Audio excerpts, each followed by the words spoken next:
अक्कलकोटवरून गाणगापूरकडे जाणाऱ्या बसला रुद्देवाडी बसस्थानकाजवळ मुरमाने भरलेल्या डंपरने समोरून धडक दिल्याने भीषण अपघातात एस टी बसचे प्रचंड नुकसान होऊन पुढे जाऊन डंपर उलटला आणि डंपरने पेट घेतला।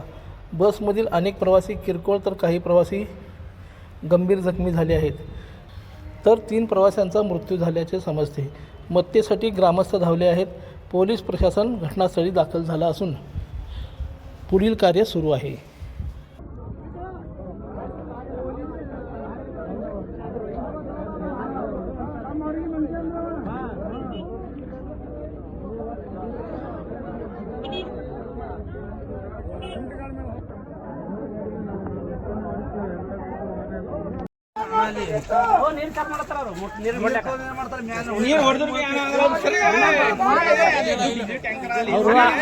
ನಿಂಜಾ ಚಾಲು ಮಾಡ್ಬಿಡ್ತಾರ